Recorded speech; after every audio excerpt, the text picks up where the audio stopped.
तशरीफ ले आओ कि रस्ता तक रही है आपका बीमार की चौखट। एक बच्चे ने ईरान में जन्म लिया। बच्चे का नाम माबद रखा गया। क्या नाम रखा गया? माबद। ईरान में जन्म लिया। बच्चा अमीर घराने का था। उस दौर की कहानी है कि जब बाप अपने बेटों को बेटियों की तरह पाला करते थे, पर्दों में रख के, ताकि मेरे बेटे को किसी की नजर न लग जाए। बच्चे ने जन्म लिया, बच्चा होशियार हुआ। एक दिन बाप ने हाथ पकड़ा। बाप आतिश परस्त था। आग के पास लाके कहने लगा, बेटे ये देख, मैंने इसको जब से होश संभाला है बुझने न दिया। आज के बाद ये तेरी जिम्मेदारी है। बच्चे ने बाप की बात सुनी, गर्दन झुका दी। उम्र बढ़ती गई। जमींदार के बेटे थे। एक दिन किसी काम से इनके बाप कहीं गए। कहने लगे, बेटे मैं जा रहा हूं, सारे खेत का काम भी तुझे देखना है और जो हमारे घर के गुलाम हैं उन सबको भी तुझे देखना है। ये कह के घर से निकले। तो अब ये माबद नामी जो जवान था एक दिन अपने खेत की तरफ जाने लगे तो ईसाइयों के गिरजाघर में घंटी बजने की आवाज आई। किस चीज की आवाज आई? घंटी बजने की आवाज आई। इन्होंने मुड़ के देखा, ईसाइयों की इबादत इन्हें अच्छी लगी। जब इन्हें उनकी इबादत का तरीका अच्छा लगा तो गिरजाघर की चौक सीढ़ियों पर बैठ गए। रात को भी वही, दिन में भी वही। 3 दिन के बाद वापस आए और आए, पूछा कि मेरा बेटा कहाँ है, माबद कहाँ है? लोगों ने कहा कि जनाब वो तो 3 दिन से खेत की तरफ भी नहीं गया है। आपने तलाश कराया, बुलाया अपने बेटे को और बुलाने के बाद कहा, तूने 3 दिन कहाँ गुजारे? उसने कहा, बाबा मुझे ईसाइयों की इबादत का जो तरीका है वो बहुत पसंद आया। बाप को ये बात बड़ी अजीब लगी। बाप कहने लगा, शायद कि अब ये धर्म बदल देगा। अल्लाह अकबर। बाप ने बेटे को जंजीरों में डाल दिया। बाप ने बेटे को जंजीरों में बांधा ताकि ये मजहब न बदल सके, अपना दीन न बदल सके। कहीं ये आग के पुजारी की बजाय ये कहीं सलेबियों के साथ जाकर के ना खड़ा हो जाए। लेकिन उनका जो पादरी था ना, उसने देखा कई दिन हो गए बच्चा नहीं आया। उसने खबर भेजी कि यार तुझसे बड़ी जरूरी बात करनी है। उस बच्चे ने भी खबर भेज दी कि अभी मैं मजबूर हूं, बस मुझे ये बताओ मुझे खुदा कहां मिलेगा। जैसी बच्चे ने इतनी बात कही, खुदा कहां मिलेगा? पादरी कहने लगा, मेरे पास आजा, खुदा का पता मैं बता देता हूं। बच्चे को जैसी इतना पता मिला है, बच्चे ने जंजीरें तोड़ी। मौका मिला, काफिले के साथ चला गया और मुल्क शाम जाकर के पादरी के पास रहने लगा। उसकी खिदमत की और खिदमत का वक्त गुजरता गया। आखिर एक वक्त वो आया कि पादरी बीमार होकर बिस्तर पे लेटा। जब मौत का वक्त पादरी के करीब आया, बच्चा सरहाने बैठ के कहने लगा, पूरी जिंदगी गुजर गई तेरी खिदमत करते करते, तूने तो कहा था खुदा से मिलाएगा, बता तो सही खुदा से कब मिलाएगा? उसने कहा, मैं दुनिया से जा रहा हूं, मैं तो तुझे खुदा से नहीं मिला सका, मैं तो तुझे खुदा से नहीं मिला सका। लेकिन अगर तुझे खुदा की तलाश है तो जा, मूसिल की जमीन पे एक बहुत बड़ा पादरी रहता है, वो तुझे जरूर खुदा से मिला देगा। अल्लाह अकबर। इधर पादरी का इंतकाल हुआ। बच्चे ने मूसिल का सफर किया है। मूसिल का सफर करते करते जब उस पादरी के पास पहुंचे हैं, पादरी को जाके बात बताई। उस पादरी ने खिदमत में रख लिया और एक जमाने तक ये बच्चा उसकी खिदमत करता रहा। फिर बच्चे ने जवानी की दहलीज पे कदम रख दिया। जब जवानी की दहलीज पे कदम रखा है और इस पादरी की जिंदगी के आखिरी लम्हे आए हैं, अल्लाह अकबर। बच्चे ने कहा, तुम जा रहे हो, तुमने भी खुदा का पता नहीं बताया है। उसने तीसरे पादरी का हवाला दे दिया। बच्चे ने तीसरे पादरी के पास सफर किया, एक मुद्दत तक खिदमत की। जब वो मरने लगा, बच्चे ने, जवान ने कहा, साहिब मुझे खुदा का पता तो बता के जाओ, मुझे खुदा कैसे मिलेगा? उसकी आंखों में आंसू आए। उसने कहा, बेटे तुझे सबने बेवकूफ बनाया है। आज सच में बताना चाहता हूं कि दुनिया के अंदर कोई भी ऐसा शख्स नहीं है इस वक्त जो तुझे खुदा से मिला सके, तुझको खुदा तक पहुंचा सके। जैसी इतनी बात जवान ने सुनी है, आंखें बरसने लग जाती है। कहता, मैंने खानदान छोड़ा खुदा के लिए, अपना घर छोड़ा खुदा के लिए, मैं तो जमींदार का बेटा था, सब कुछ खुदा के लिए छोड़ के आया, तुम्हारी जूतियां उठाता रहा ताकि खुदा से मिला सको। लेकिन आज तुम भी कह रहे हो कि कोई खुदा से नहीं मिला सकता। फिर बताओ तो सही, कम से कम तुमसे तुमसे पहलों ने किसी अगले की तरफ इशारा तो किया और तुम तो मना करके जा रहे हो। तो पादरी ने कहा था बेटे सच्चाई ये है कि अब कोई जमीन पे ऐसा नहीं है जो तुझे खुदा का पता बता सके, लेकिन हाँ हमारी किताबें बता रही है एक जात ऐसी आने वाली है, एक जात ऐसी आने वाली है जो हाथ यहाँ पकड़ती है खुदा के दामन करम में डाल देती। नारे तकबीर, नारे रिसालत, जश्न रहमते आलम कॉन्फ्रेंस, मसलके आला हजरत अजमते मुस्तफ़ा हजरत अल्लामा मुफ्ती हम्माद रजा साहब किबला। नारे तकबीर, नारे रिसालत, सुभान अल्लाह। बात समझ में आ रही है जवानों? अल्लाह सलामत रखे। पादरी ने कहा था हाँ एक जात जलवगर होने वाली है और उसकी शान ये होगी यहाँ हाथ पकड़ेगा रब के दस्ते कुदरत में जाके डाल। वाह वाह। इतना सुना जवान की आंखें बरसी, कहने लगे जल्दी से पता बताओ नाम क्या है? का नाम नहीं जानता। कहाँ का रहने वाला है? का ये भी नहीं बता सकता। का फिर पता कैसे चलेगा? अल्लाह अकबर, इतनी बात कही ना पता कैसे चलेगा? उसने कहा 3 निशानियां किताब में बताई गई है। का 3 निशानी जल्दी बताइए। जैसी कहा गया 3 निशानी किताब में बताई गई है, उन तीनों निशानियों का तस्करा अल्लाह अकबर बच्चे ने कहा बताइए। तवज्जो मेरी तरफ कीजिए, तवज्जो है जी। कहिए तो खत्म कर लेता करिए। ये ऐसा मिजाज भी नहीं है भाई, जरा सी कोई चीज हो जाती है सब एक तरफ मुतवज्जो हो जाते हैं। हाँ चाय आई है भाई, चाय अल्लाह सलामत रखे। खा पी के आए ना घर से? हाँ लंगर के सहारे खारी मत आया करो, कुछ घर से भी खा के आया करो। है लंगर तो मिल नहीं मिलना, कम से कम इतना खा के आया करो जो पेट जो है ना थोड़ा बैठने में साथ दे। अल्लाह सबको मेरे मदीने वाले मुस्तफा की खैरात अता फरमाए।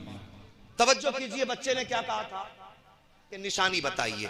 अब 3 निशानी कौन सी पादरी ने बताई? 3 निशानी बताई। पहली निशानी यह है कि वो जहां पैदा होगा वो जमीन खजूरों वाली होगी। जो बगैर कहे बोल गए अल्लाह सबको मुस्तफा का दीदार अता फरमाए।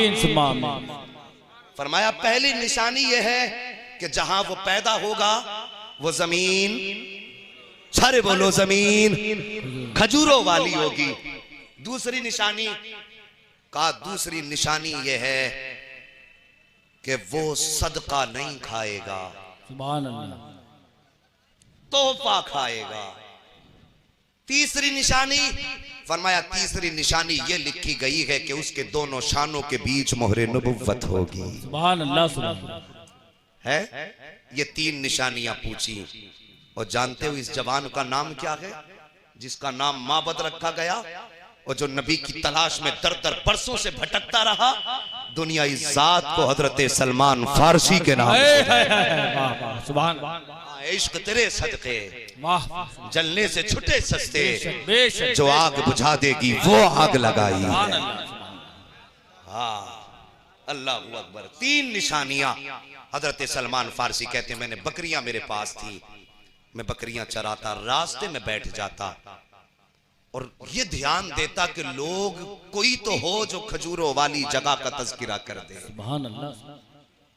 जाएं तो कहां जाएं? खजूरों वाली जगह कैसे मिलेगी? फरमाते एक दिन मैं रास्ते में बैठा हुआ था, मेरी बकरियां चर रही थी, कुछ लोग जा रहे थे, उनमें से एक कहने लगा यार इस साल खजूरों में बड़ी बरकत हुई है, इस साल खजूर की बड़ी बढ़वार हुई है। कहा जैसी मैंने लफ्ज़ खजूर सुना मैं दौड़ करके गया, मैंने कहा जरा ठहरिए तो सही। वो ठहर गए। मैंने कहा आप किस जमीन से ताल्लुक रखते हैं? कहा उन्होंने मुझे बताया हम मदीने से ताल्लुक नहीं रखते हैं, लेकिन हम मदीने की खजूरों का तज़किरा जरूर कर रहे हैं। उस वक्त लफ्ज़ मदीना नहीं बोला गया था, बाद में यहाँ उस वक्त जो मदीने को यशरब कहा जाता था। का यशरब के रहने वाले हैं। का अच्छा वो जमीन कहाँ की है, उसकी पहचान क्या है? का वहाँ पे खजूरें बहुत पैदा होती हैं। जैसी इतना आपने सुना ना खजूरें बहुत पैदा होती हैं, आप कहते मेहरबानी करो मुझे भी उस जमीन पे ले चलो। और जैसी आपने इतना कहा वो कहने लगे कोई इतना सस्ता है दूर जाना, इतना सस्ता है आसान सफर इतना लंबा करना? का फिर का उसके लिए पैसा खर्च करना पड़ता है।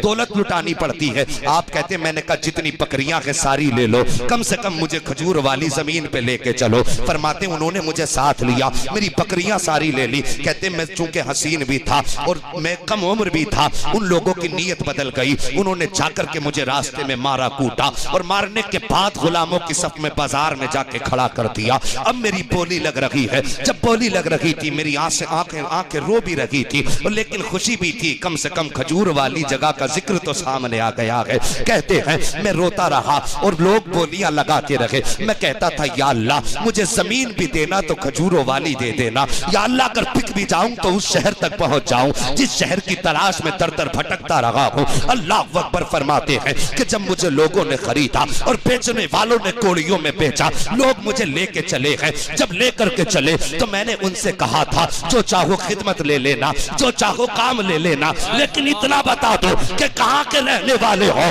किस जमीन पे लेकर के जा रहे हो, मेरी ड्यूटी क्या होगी। तो वो कहते हैं जैसी मैंने इतनी बात कही है, आने वालों ने खरीदने वालों ने कहा था कि गुलामों को इससे मतलब नहीं होता।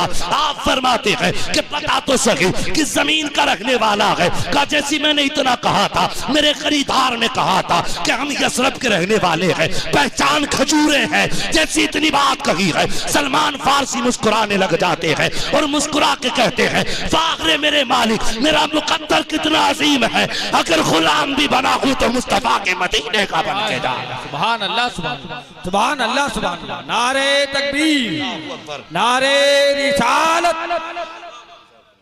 मसलके आला हजरत, फैजाने आला हजरत, अजमते मुस्तफा।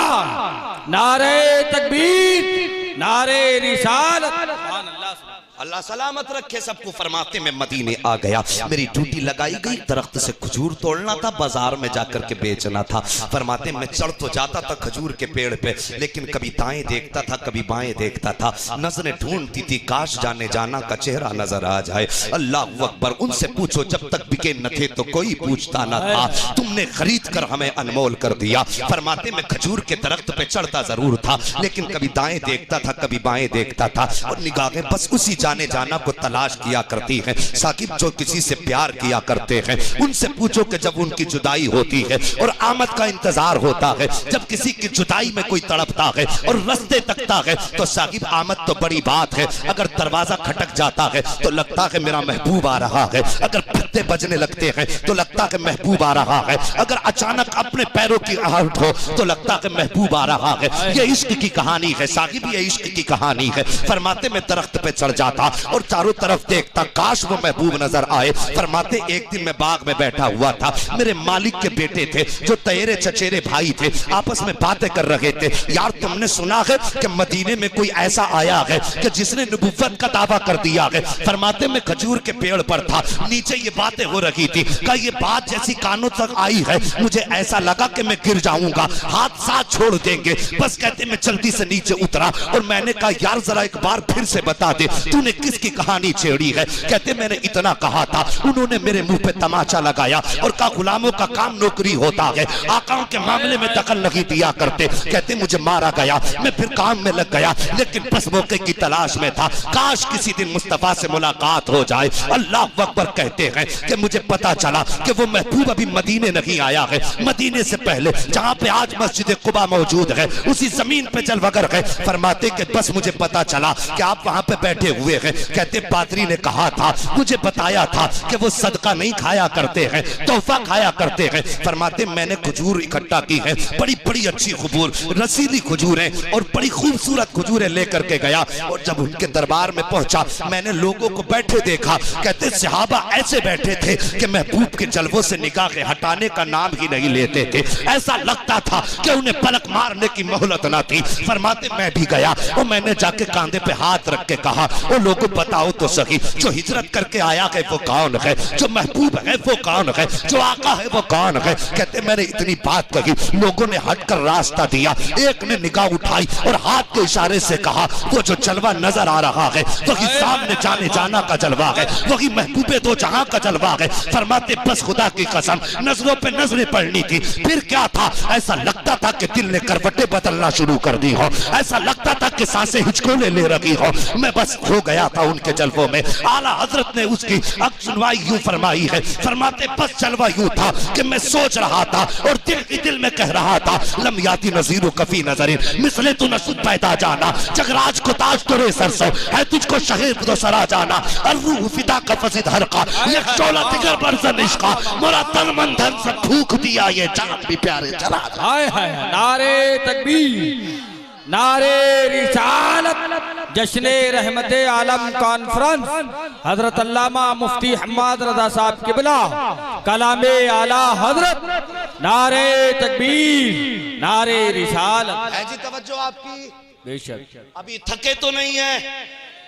अल्लाह सलामत रखे, आपकी नस्लें आबाद हो, आमीन। और जो नस्लें आए अल्लाह उन्हें मसलक के आला हजरत का सच्चा पक्का वफादार बना दे। आमीन।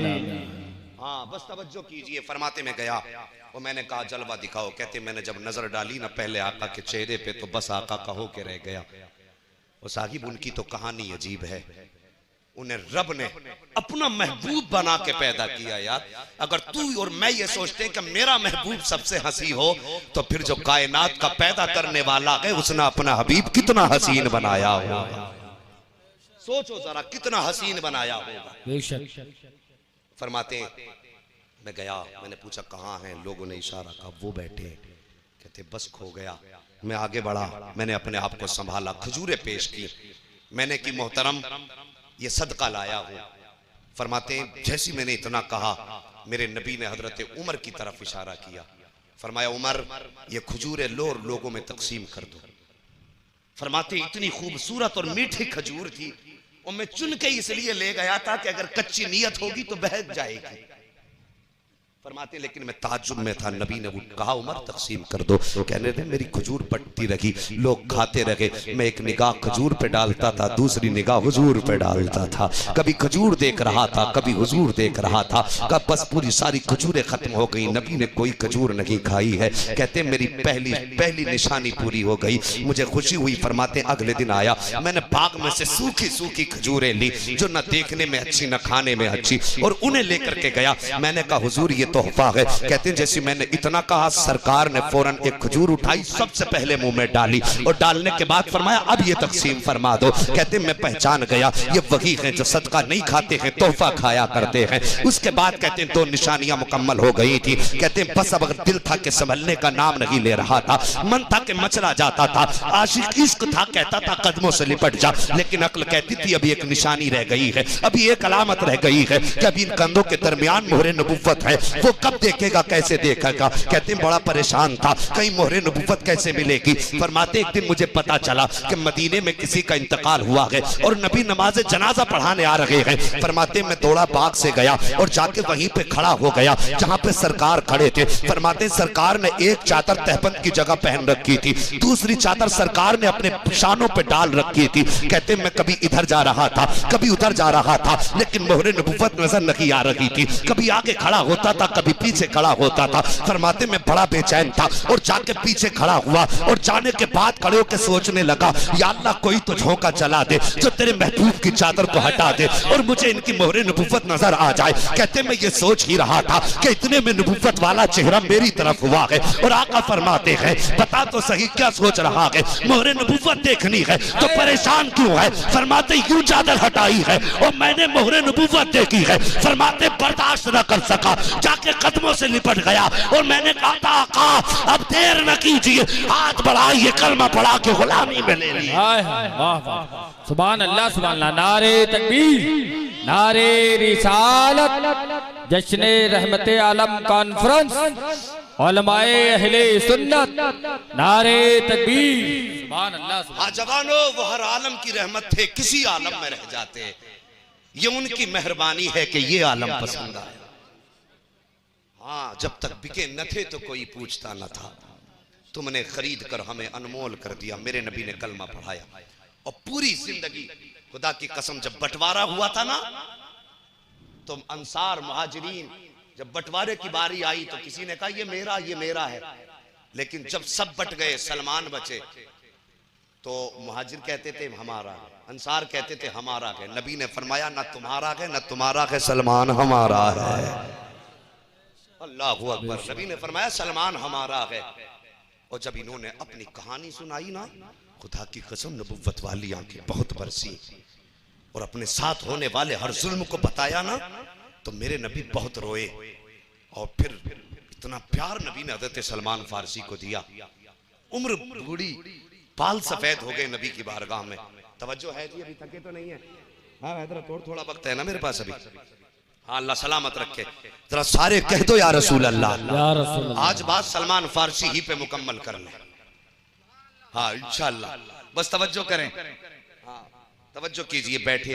बाल सफेद हो गए, लेकिन नौकर किसके हैं अभी? उसी यहूदी के। किसके? यहूदी के। यहूदी के नौकर हैं। गुलामी मुस्तफा की दिल में है और बदन नौकरी करता है। यहूदी की एक दिन बैठे मेरे नबी का चेहरा यूं देख रहे, वो देखते देखते आंखों में आंसू आए, रोने लगे। जब रोने लगे मेरे नबी ने सलमान का चेहरा देख के फरमाया, सलमान क्यों रोया? कहते हैं आका पूरी जिंदगी हो गई यहूदी की गुलामी में, ये सोच के रोना आया काश मैं तेरा गुलाम होके मर जाता। क्या मुझे मौत उसकी गुलामी में आएगी? इतनी बात कही ना, मेरे नबी की चश्माने नबुव्वत अश्क बहार हुई और आपने सीने से लगा के फरमाया, सलमान जा अपने मालिक से पूछ वो तुझे बेचेगा कि नहीं। आपको ये मालूम होना चाहिए कि बूढ़े गुलामों की कोई कीमत नहीं होती थी, बेकदरे होते थे, लोग उन्हें खरीदने तैयार नहीं होते थे। मेरे नबी ने फरमाया, सलमान अपने मालिक से पूछ वो तुझे बेचेगा कि नहीं। बड़ी खुशी से गए, अपने मालिक से जाके कहने लगे, एक बात कहूं? कहा क्या? कहा मुझे बेचोगे? उसने यूं चेहरा देखा और देख के कहने लगा, खरीदने वाला कौन है तुझे, और तुझे खरीदेगा कौन? जैसे उसने इतना कहा ना, कहने लगे तू अपना बता, बेचेगा कि नहीं? कहा हाँ बेच दूंगा, लेकिन खरीदार तो बता दे। जैसे इतना कहा ना, खरीदार तो बता। कहा तू क्या समझता है मेरा कोई खरीदार नहीं है? कहा हाँ तू बूढ़ा है, तुझे कौन खरीदेगा, किसी काम का नहीं, तेरी हड्डियां कांपती हैं, रोटियों पे महंगा है। कहने लगा, नादान तू मुझे गलत समझता है, मैं तनखा हूं, मुझे खरीदने वाला मोहम्मदुर रसूलुल्लाह है। इसे बदला लेना था नबी, मौका लग गया। कहने लगा अच्छा? बोले हाँ। कहा बेचेंगे? गए खुशी से नबी के पास, आका जी बेचने कहा है उसने। मेरे नबी ने फरमाया, सलमान कीमत पूछ के आओ, कीमत पूछ के आओ। आए ना कीमत पूछने के लिए, तवज्जो करो सलमान, कीमत पूछ करके आओ। जब कीमत पूछने आए मेरे नबी ने फरमाया था पूछ के आओ कीमत। कहने लगे बता कीमत कितनी रखेगा? उसने कुछ सोना मुकर्रर किया, 2-2.5 किलो चांदी, और एक रिवायत के मुताबिक 100 खजूर के दरख्त ऐसे जिन पे फल आ रहे। माशाअल्लाह, सारे लोग अदब से खड़े हो जाएंगे।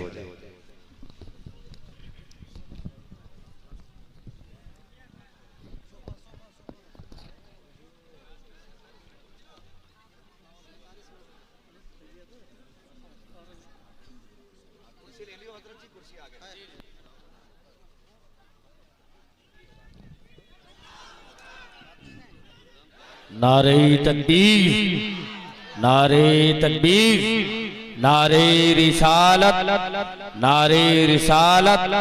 जश्न रहमत आलम कॉन्फ्रेंस मसलके आला हजरत फैजाने आला हजरत हुजूर सैयदी सरकार हुसैन मियां साहब किबला, हुजूर सैयदी सरकार हुसैन मियां साहब किबला। नारे तकबीर, नारे रिसालत।